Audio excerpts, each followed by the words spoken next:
Hello and welcome to the Nothing Is Wrong With You book podcast. We are the book podcasters and we are here to talk to you about all things books.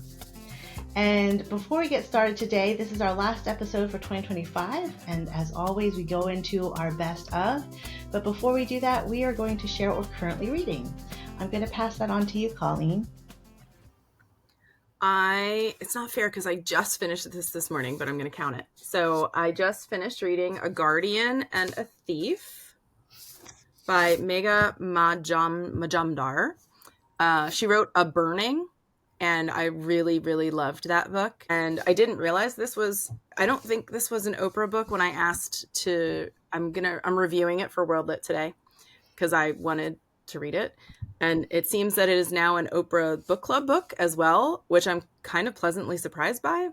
I really liked it. It's imagining if there were a climate crisis and there were like climate refugees having to leave India and come to the States. And it's just imagining about like one person who has too much wealth and what it means to kind of walk through the world. And like, it's so hot, birds are falling down dead, and you have to really think about how you're in the world. But it's a family story, so I'm really glad I read it, and you can read my review of it in World Lit today sometime. You'll know all about how I feel about it. What you reading, Athena? Okay, I am reading, and I'm gonna look at the blurb of it because I think they'll just describe it better than me. But I'm reading Minor Black Figures by Brandon Taylor, and I am loving it. I love this book, and I do this dangerous thing sometimes where I start reading something and I like it so much and I'm only halfway through it, and then I go buy their other books, which I did. So I bought his other stuff already, even though I haven't finished this. But one of them, I'm banking on the name, but he won the Booker Prize, which is interesting, right? I didn't know that. But it's about this artist whose name is Wyeth, which I thought Rebecca would love. But he's a gay Black painter in New York City who begins a relationship with a former priest. And so it's just grappling with questions of art and faith and the cultural politics of representation is what the book says, but it's true. And it's great. There's a lot of questions. I love how he describes the art scene that he's in. It's just, I'm loving it. I love the tone of it. I love the pace. So yeah, that's what I'm reading right now. I love it. How about you, Rebecca? Nice. Yeah, I also just finished these two, but this is where I am. So the one is The Dictionary of Lost Words by Pip Williams. And this was an interesting one, how it came to me. I was teaching a course, and one of the participants had mentioned this was like her favorite book, one that stuck with her. And then I get a random text from someone I used to work with, I don't know, like 10 years ago or something, it feels like. It was like, have you read this book? It made me think of you. And I was like, okay, 2 people now have talked about it. I'm going to go get it, which I did. Required. Mm-hmm. And it was really good. It was interesting. Talking about the Oxford Dictionary, putting it together. It uses that as the main story, and then women's rights in this. And so yeah, it was really good. I enjoyed it. Very cool. And then the other one is The Slips by Maggie Smith. Mm-hmm. How was it? This, I can't remember. It might have been you, Athena, one of you recommended it to me. It must have been you, Athena. No, I thought it was you, but I don't think it was. So I'm very interested. I think I maybe sent it to you on Instagram. Like it came through Instagram months ago. Yeah, okay. And it was on Sylvia Plath and yeah, so Sylvia Plath and Taylor Swift, and it was like, oh yeah, of course, I'm gonna get that. Yeah. And it's nice. Look at that. It's like 58 pages, super small, compared to like a normal book size. So it's like proof that there can be small books in the world. Pages of Maggie Nelson, though, is 200 pages of somebody else. Yeah, true. It was essentially like reading an academic paper. Yeah, it's and gonna be at good. First I didn't quite get the title. I don't get the title. Well, see, I didn't either. And then when you read it, you're like, oh yeah. So Sylvia Plath was determined to get into the slicks, like the glossy magazines. Oh. That's a so term. It talks about the determination of the women in their art and what they poured into their art. Oh, wow. It was good. I really liked it. So if you want a quick academic read, I want to read that. Well, and I think if you're interested in those two people and the work, the process and the world that they're in and their work, I think that's probably a great she's a great person to put those two things together. I think I trust her. Yeah. Cool. Good reading. All right. Yeah. So this is our end of the year podcast. This one's coming out the end of December, and we are looking at all the books that we read.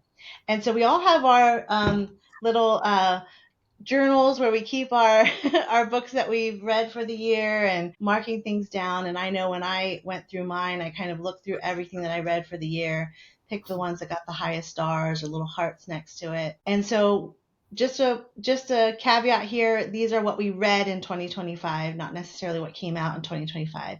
So we're going to be giving you our top 10.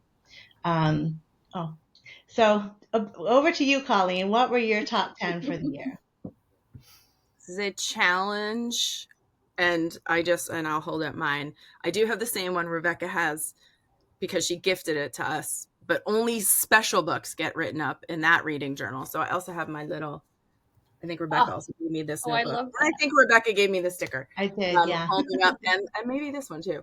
But fortunately, I never wrote anything down that I read until 2020, and Rebecca's like, are you insane? So thank goodness I do, because I would have forgotten probably half of the books of the 5 of the 10, because if we start from the beginning of the year, the first book I read was Fee by Alexandra Fuller, which I know we talked about extensively last year. And I don't have a lot of these to hold up because I got them from the library. But so Fee by Alexandra Fuller. I'm going to talk about the 4 that I don't have first. Tender is the Flesh, which I think we also talked about a little bit. One of the most brutal books I've ever read, but has stayed with me so deeply. The Names, which might be on all of our lists, I'm not sure, but that was a book that Athena talked about early on in the year in the podcast, and I don't have my copy because I've given it to, I think it's gone through like 6 people. Absolutely loved that book by Florence Knapp. The Book of I, which I think Rebecca will talk about more, and I will let her because she told me about it, and that absolutely ended up at the top. And then kind of read through most of that series as well. Maybe we can tag team that talk. But at the end, when I read through the acknowledgments, I was like, this is part of a series. And then Rebecca read all of them. I read most of them, and we can talk about them more. And then the ones that I have in front of me in no particular order. And I don't have in front of me the Charlotte McConaghy. What's the book called? I always forget. Wild Dark Shore. Wild Dark Shore. That's also not in front of me. I should write that down. By Charlotte. Who wrote that? Charlotte McConaghy. Yep. Speaking of somebody, I want to just read everything. So then the ones I do have in front, this is The Simple Art of Killing a Woman by Patricia Melo. I love how this is told. There's this like insertion of an indigenous narrative that's running alongside the narrative of violence against women in Brazil. And so this was right on my desk because I have a note that I'm going to teach this in my World Lit class about violence and women, because it's all women who perpetrate violence as a response. But it's just a really good book, really good read. I think I talked about this at some point on the podcast. My Friends by Hisham Matar. It was a National Book Award finalist last year. It took me a bit to get through, but I really did end up liking it, and I'm glad I read it. Late to the Party, 7 Husbands of Evelyn Hugo. 1,000 times late to this party. Ended up teaching it in my Queer Lit as the last book because I just thought it was so approachable, so fun. My students loved it. I loved it. I have now bought every book by this person. I did also read Atmosphere this year, but I think if I'm going to have a Taylor Jenkins Reid novel on there, it's going to be that. Sad Tiger, which Rebecca and I talked about, obsessed with this book. It was something that was on a year-end list or something, and I saw it and I'm like, that sounds really interesting, and I can't stop thinking about it. So we did a little blurb about that. This is, half of these you all told me about. Tell Me Everything is on my top 10 list. I loved this book by Erika Krouse. I know Rebecca has told me about this book for years. And I finally got it and read it. I had a really solid year of reading. I don't usually count, but I am almost at 60 books, which for me feels like a lot because I don't usually count like stuff I've taught for reading. And I don't like setting goals like that, because then I think people get freaked out by them. I'm a person who gets freaked out by them. But I had like it was hard for me to pick these, to be honest. And so some of them are like for different reasons. Rabbit Heart is on my list. And this is a book I think I found. No, did you find? We had the whole rabbit thing. But I was lucky enough to host Kristine Ervin on our campus. She came and talked to my students. She came and like did a lunch. She was absolutely delightful. So I just like have such a tenderness for this book. Students loved it. It is a book that has stayed with me. And then getting to know her a little bit and a little bit more about her process. God bless you. Thank you. Apologies. And then last on my list, this is a person who a former student of mine posted on Instagram. She posts about the books she reads. She doesn't have a book talk. She's just and she was like, this is the best book I've ever read. And I was like, all right, if somebody says this is the best book they've ever read in their whole life, I'm going to pay attention. Still Life by Sarah Winman. Holy cow. This book is a banger. My friend is reading it right now.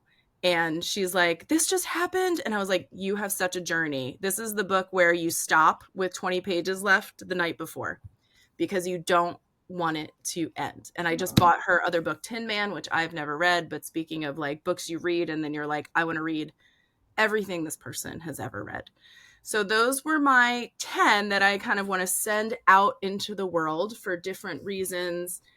I think you can't go wrong. It's a diverse list, right? Some 5 million sold fiction. And then I think a really quiet memoir about like a woman, surviving women, 2 of them actually, Sad Tiger and Rabbit Heart. So those are my 10. Athena, what are your 10? I have my pen out. Ready to write down half the books you say, because you're so great. I know, I'm going back to your list too. Like as soon as you were going through, I'm like, and these will be in the notes in our YouTube page. So don't feel like I'll rush and write them down, but they're all listed out. We do that on our notes so that you can go back and see. But I can't wait to hear what Athena has picked. Well, a lot of these I've talked about, so they'll be familiar, Yeah. But I gotta read Rabbit Heart. Oh my God, you gotta read Rabbit Heart. You gotta read Rabbit Heart. It is. I mean, I'm gonna send this to Kristine then and just be like, we were again obsessing about your book. Okay, I'm gonna go buy it like today. I'm excited. So I cannot wait. So some books I liked. I talked about this one. I think I've talked about everything in here, but that's okay because this is just what we love. But I love Satisfaction Cafe. I loved this. I found the last time. There's something about it that I just thought it was like intimate and. It surprised me. I loved it. So I won't give a full review for everything. I know we're going through everything, but so this is Kathy Wang, Satisfaction Cafe. Love this book. I love that. I talked about this one as well. Tilt. That was close on my list. I mean, I knew you were going to talk about it, so I didn't talk about it, but that's definitely an honorable mention on my list. Yeah. Is it Emma? Is it Patty? Is that how you say that? I think. But Emma Petty, Tilt, I loved it. It's about the I've talked about this before, pregnant woman, earthquake, Portland, walking home, processing life and everything. And I loved it. I love this book so much. So good. I love this book. Okay, this is Wedding of the Foxes. They're essays by Catherine Larson. Oh, this is foxes. All right. Oh, I absolutely love this book.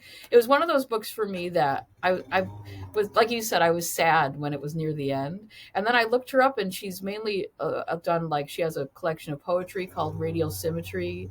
But she hasn't done more than this. And I went to the publishers on Instagram at Milkweed and I was like, is there going to be more? Will she write more? Yeah. Okay. They didn't respond because I seem obsessive, but like, they're just so beautiful. The way she mixes in like raising kids, the pandemic, and a lot of it revolves around like Japanese artists and film too, and how that kind of like, oh, it's so beautiful. It's hard. This one I had trouble describing. I apologize, but I don't know. They're really beautiful. It's like very poetic prose, and I love them. So we'll just leave it at that. I think if you're willing to write to a publisher and be like, can you please get this person to write more books? That's all you need to say. And also, what a gift to an author to be like, this person wants more work by this person. Like, that's incredible. I love it. And I I was going to pick out things to read from it, but maybe I'll do that if we all end up reading it. But it's just, I'm going to read it. I'm getting a Kindle for Christmas because okay. I want something easy to travel. And that's exactly the kind of book I want to get that I can like drop in and out. So it's sold. Okay. I'm sold. It's going to be my first book on my Kindle. And audience, I have a real-time moment here. It is Things Bellingham. happening. It is December, and someone is mowing their lawn. So can you hear that? Well, I'm just glad you guys aren't underwater, frankly. Okay. I just wanted to make sure if you need me to close my window, but I'm like, buddy, what in the world right now? So I just had to know where Colleen is. They're mowing lawns here, but we have a lawn here. Sending all our thoughts and prayers to our neighbors to the north and south that are struggling with flooding right now. I'm sure you've heard it in the news, the atmospheric river that's in Washington. So anyway, just sending that love out to everyone. Continue. Okay, can I just close this a little? Sure. Because I can't hear y'all. Wow. Why are you doing that? I'm just going to talk about the rabbits because I just love that the theme of the rabbits has come up so much in what we've been talking about. And the animals and everything too, like the foxes in this, and I just love that these creatures that connect to our souls connect us together. So I think that's awesome. Well, yeah, and the foxes in this, the wedding of foxes, is a scene from a movie that this child watches, a wedding of foxes in the forest. So it's just yeah. Well, now I want to watch that movie too. I know. There's just such a rabbit hole of, oh my gosh, I love this. I love it.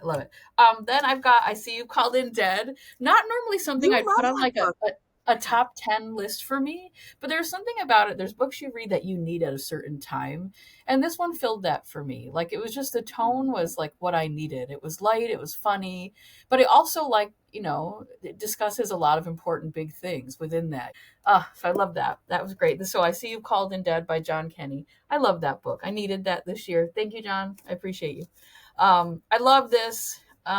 So when I've talked to you all about too, Maggie, or a man and a woman walk into a bar by Katie Yee. Great book.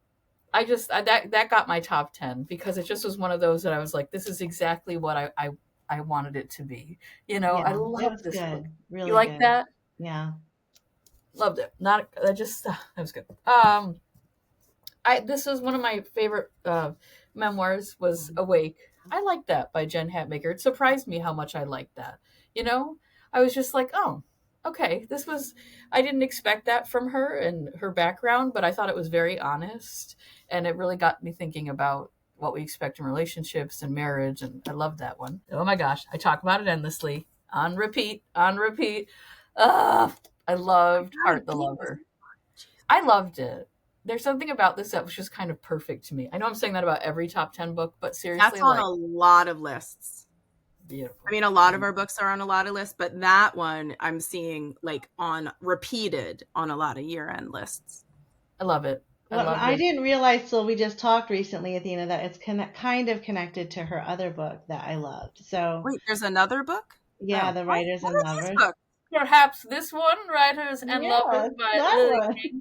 So what happened was, I read this and I was like, what in the world is happening? And then I went and read Euphoria, which got battled out of a spot because that was also incredible. And then I went and I read Writers and Lovers, which is on my list also. I could not include this, but they are connected. And Lily King talks about that too, which I love. But yeah, I didn't realize that because I love Writers and Lovers. So I was like, okay, definitely have to get. That's so good. So both of those are so good. So this is nonfiction, but it really stayed with me. Not an easy read, but important. Girls Play Dead, Acts of Self-Preservation by Jen Percy. It's about her life a little bit as well, but it's about the freezing instinct that happens when women are assaulted. And then it talks a lot about like different and just, yeah. So it's like a chorus of voices of different people she interviews about those interactions and what happens, and then how it becomes difficult in situations to defend it. People are like, well, you just froze. You didn't say anything. You know what I mean? But why our body does that.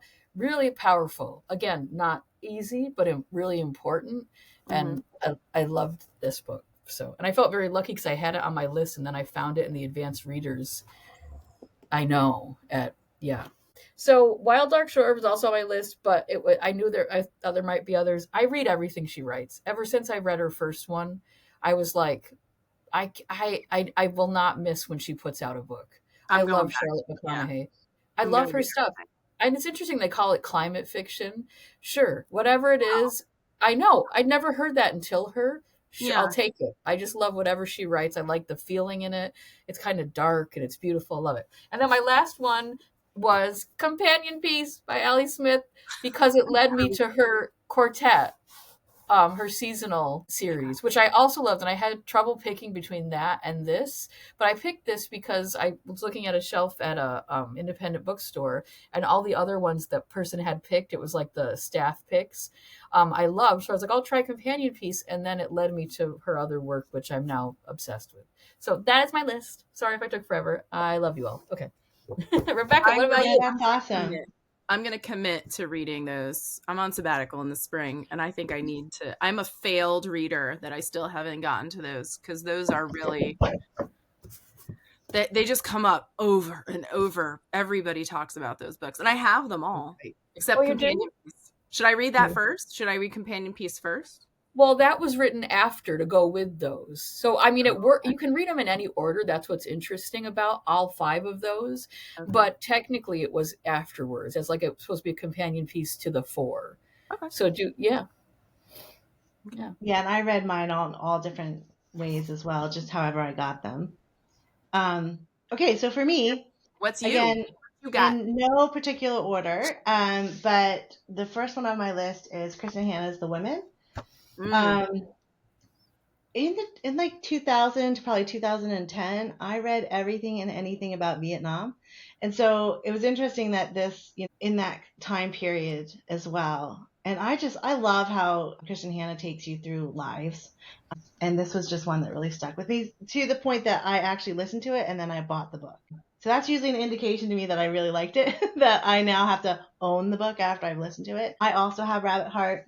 You've heard it before on this podcast, the whole Rabbit Heart versus Raising Hair, the RH titles and the confusion of that back and forth between me and Colleen.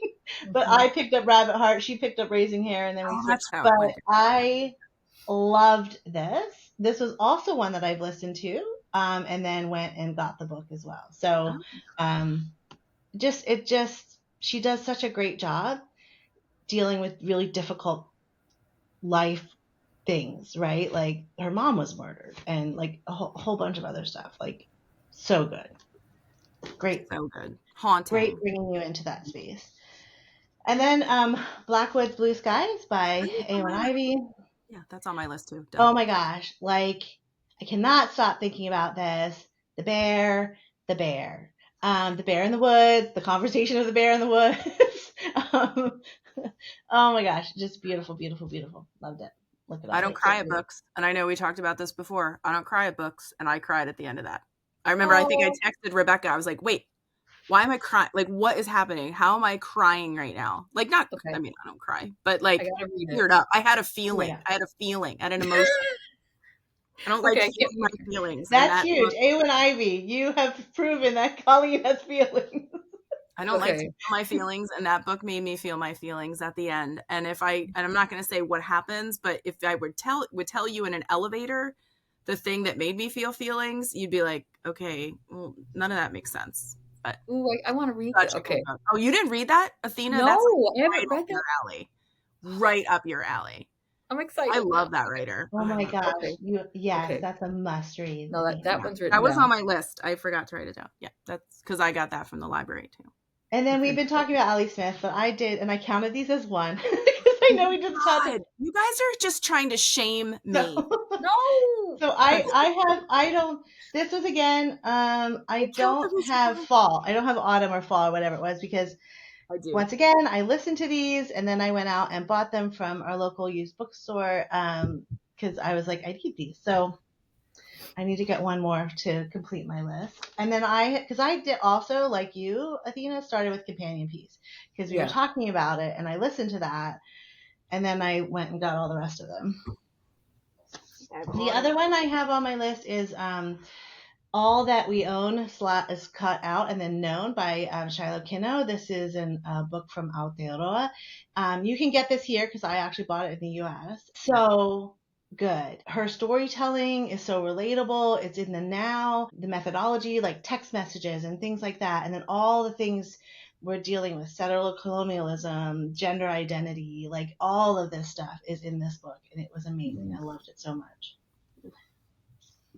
And then Colleen talked about this one, but it is David Greig's The Book of Ivey, which is part of the Darkland series, all about like Scotland history that different authors in Scotland were asked to write about.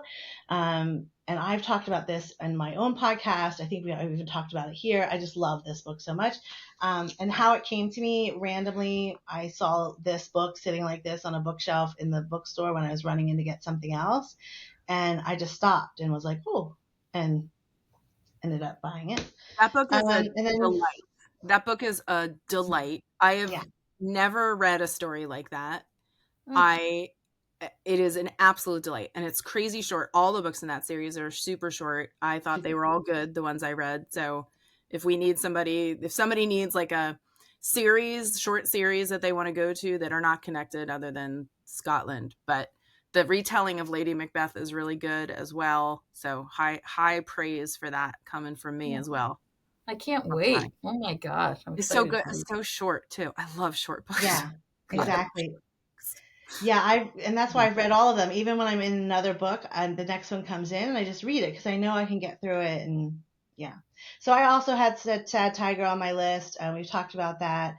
And so that was what I also really liked. Again, really hard topic, but she writes it so well. So it allows you to sit in the sad, horrible places, but not like allows you to just be in there and not totally sunken down in it, which is nice.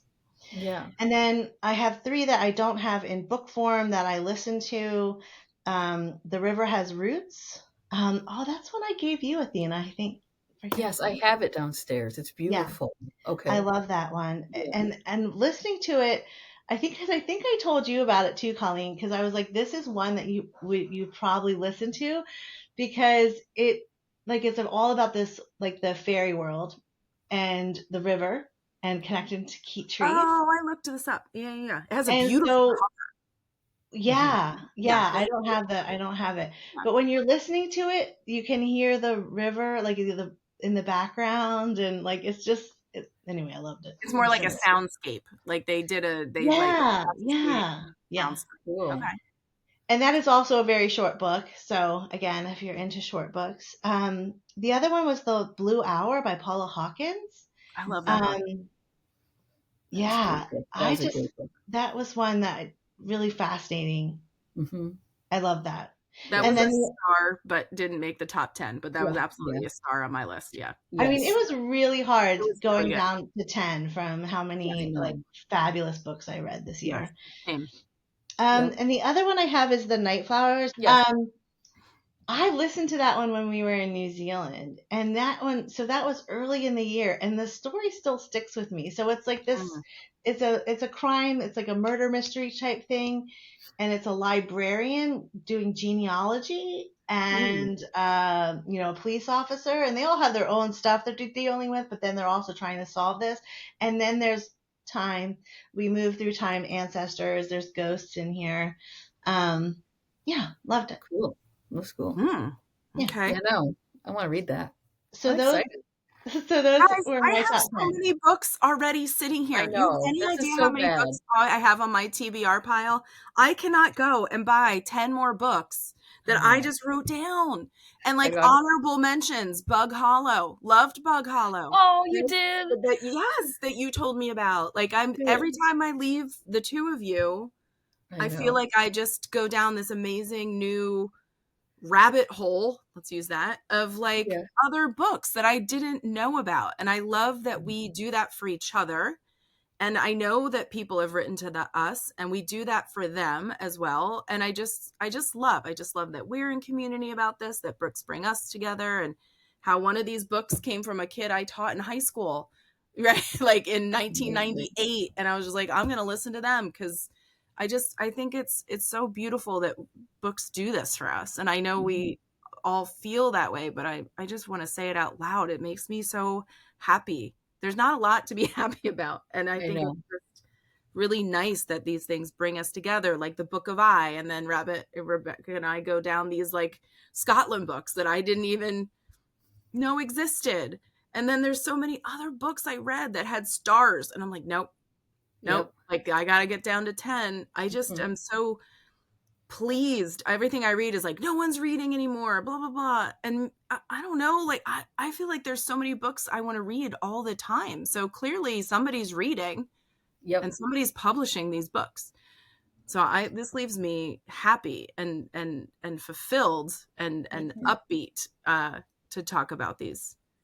Yeah, I had many conversations over the last couple weeks of like, especially since you sent that last recommendation to me, Colleen, the Queen of Swords, that I was just like, there's too many books. Like I already have like so many stacks. No, but I read that blurb and I was like, this is literally Rebecca. How has she never heard of this book? And then you're like, yep, I'm going to get that. And then you're going to read it. And then we're all going to read it. And then we're going to go find like 7 other books about this other thing.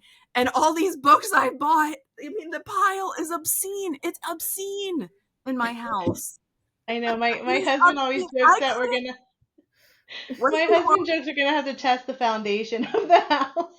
What's the quote? The river of books. I'm always like, Rebecca says, this is the river of books. It's okay to buy all these books. It's okay. Intense.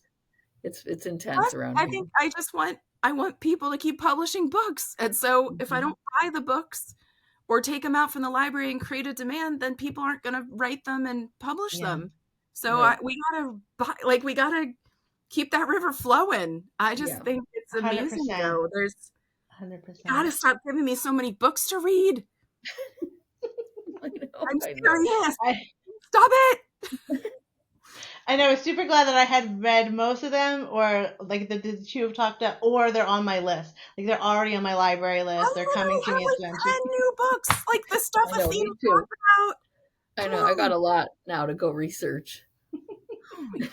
I'm excited though. I love it. It's bad. It's an addiction, but I love it. I think this is the worst thing, right? Like this is the worst thing I want to spend money on. But it's just I guess I'm trying to say to listeners, don't be sad if you have a lot of books, because if I showed you my desk right now, it's bad. It's bad. I couldn't even find most of these books on my bookshelves. I couldn't even find most of them because I had to redo stuff. I know Rebecca has like an app and everything's organized. God bless her. Thank God for the Rebeccas of the world. But I was like scrounging trying to find these books. And I just read them. I knew what they all looked like. But there's so many wonderful things to be surrounded by that I couldn't find them. I know. And Christmas is coming, right? You gotta order. I know. And Amazon, I know they're the bad name, but they had their buy 2 get a free book thing. And that's bait. That's like, right. For me, I sent Rebecca a list of stack of all the books I bought. Because I wanted all the Taylor Jenkins Reid's books. Right. I wanted all of them. I want all of them. So I can. That's what I do. I have to buy everything. Yeah. And then that's like our local bookstore had a Black Friday to Cyber Monday sale, and that's where I got I See You Called In Dead, and like there was a bunch of those that I got that were on like a good sale price with our local bookstore. That was like, you guys have such good bookstores. I mean, when I go visit, I love the books. I do not have something like that that's you can walk in and just be enchanted. It's amazing. It's pretty. It really amazing. Is. You guys have a banging bookstore. Yeah. Village Books. Shout out to Village Books. Oh, Village I'm Books. outside Philadelphia and I know Village Books because every time I visit, I go because it's such a great bookstore. We do not have that here. I do, but it's like a half an hour away. Yeah. Spoiled. Hi, everybody. Thanks for spending some time with us today. We 3 love talking about books and we love each other. And we're so glad that you're spending some time with us as we share these things that we love. Thank you for all you are doing to help us create this community of readers in a time where we all need everybody to read more. If you could hit the thumbs up down below, it would really help us out. Subscribe wherever you're listening or watching, share an episode with someone else who loves to read or maybe just needs to be reminded that we don't have to like all the books in the world, we would really appreciate it. Thanks for everything you're doing, and really just thanks for joining us and creating a space for us to do this thing that we love. Thanks. So now that we have shared with you our top 10 best reads of 2025, again, that we read in 2025, not necessarily from 2025, we are now going to share with you our top one. Because usually at the end of this podcast, we give you our recommendation. We come in and say, this is the book you should go get. So we're each going to do that for you instead of just picking one. So mine for 2025 is The Book of Ivey. And by David Greig, and this is part of the Darkland series. I cannot even tell you how fabulous this book is. I love the storyline. It's based in Iona. It's like where the monastery is. The Vikings invade it, and then it's just like this beautiful story of space and place, and like so good. So there's a character in here that makes mead. And she takes care of bees. And at one point, like they're talking about her having to leave the Iona, and she's like, no.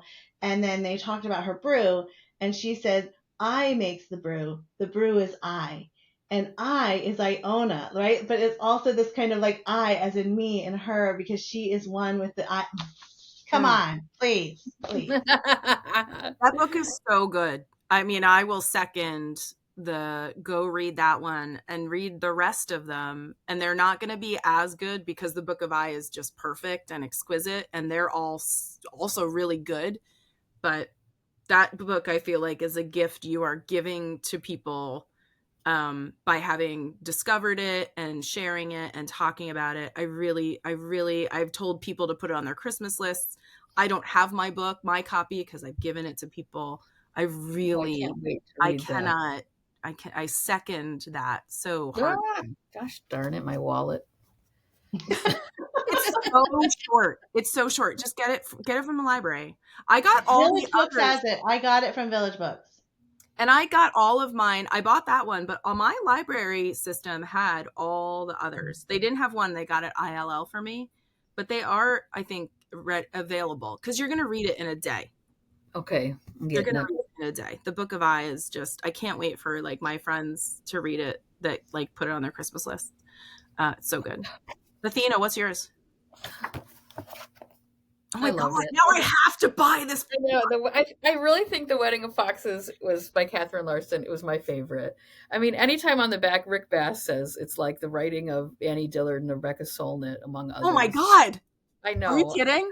He said, I'm grateful for it in equal parts from her relationship with nature, with time, and from that self.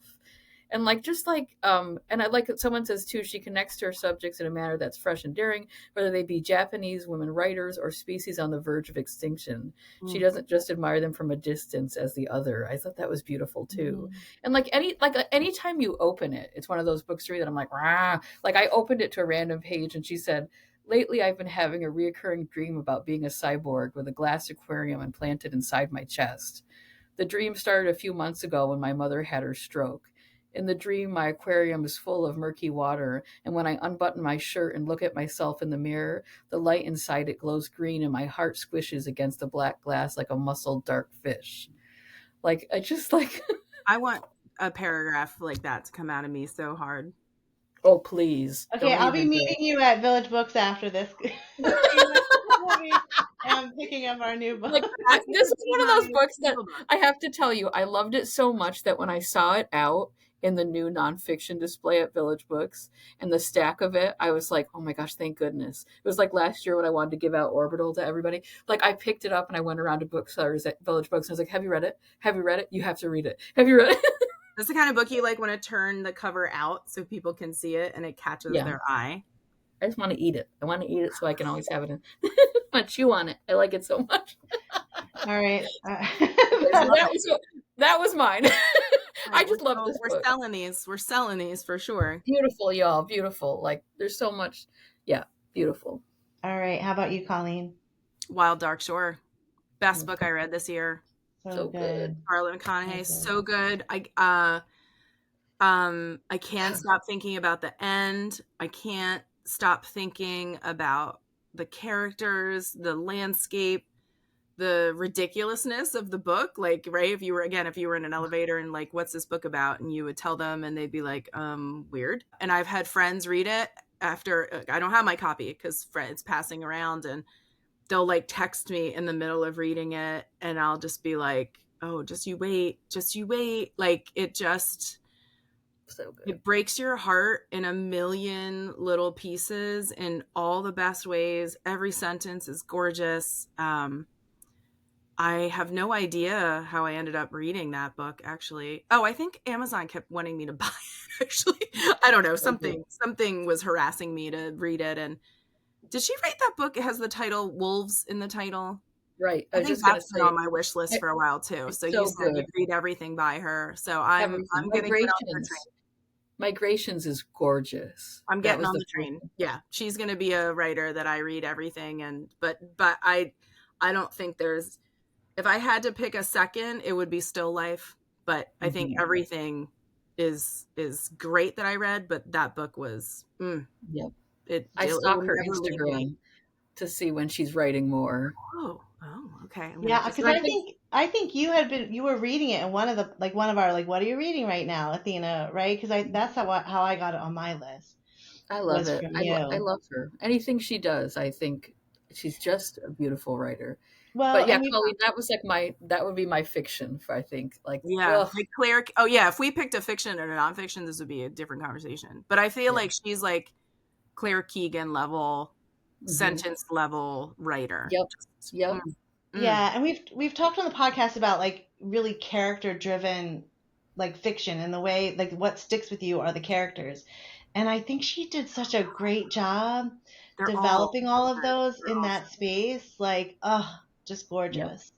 Yeah. The fact that that book's not 800 pages, right? That each character is developed so beautifully, and it's probably under 300 pages. That every character gets a full treatment and beautiful voice, and the landscape of it. I guess I read a lot of climate. I've heard that phrase before, like climate fiction, but just thinking about the earth and the landscape as a character. The book I started talking at the beginning that I'm just reading. I've been like screaming about this book on my socials, and there's only one person that like didn't love that book.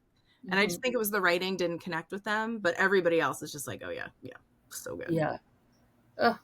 That's why I surround myself by writers, because what you just said, I was like, that's it. Like, what I feel like with her books is I see the people so clearly. Yeah. All of them. You could see the like different parts of the island or the landscape. I don't want to say island. Was it an island? Yes, it was. Yes. Okay. Yeah. You're right. But it's a ridiculous story. If I told you the plot, it would sound ridiculous. Right. There's nothing ridiculous about the book. Yep. Same thing with Black Bear. The same thing with the Bear book. That's the other one I got to. Oh, you got to read that tomorrow. Oh my God, that book. Oh my God. You're gonna kill me here. Because I usually read books and I don't feel things like I'm reading them. I feel like as a writer mostly, and so when a book takes me by surprise, like emotionally, I'm like, oh, I'm in. And that bear book, what's it called? I never remember the bear. The book. Black bear, blue bear, black bear, brown bear. What do you see? Doesn't have bear. Blue sky. It does have a bear on the cover, but it's black with blue skies. I'm telling you, that book. That was perfect, Colleen. Feel things. I know. Oh, I can't wait. It's like haunting. It's like a good haunting, right? The characters again like haunt you. Oh, I can't wait. But if you told somebody what it's about, and you notice I'm not doing it because you'll think to yourself, that sounds ridiculous. I'm not reading that.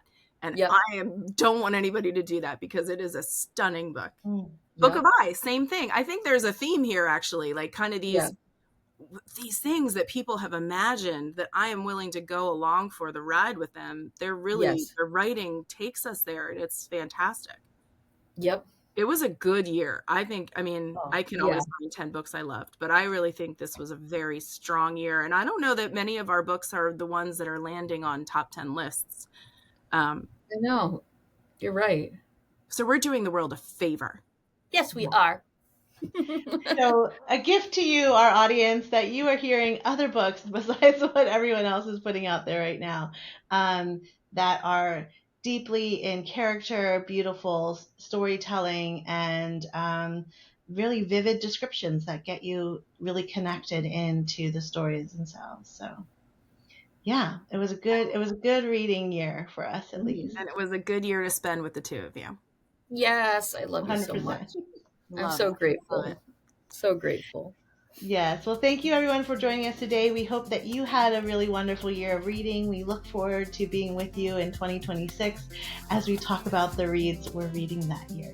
So wishing you a great end of the year, and we'll see you in 2026. Bye. Bye.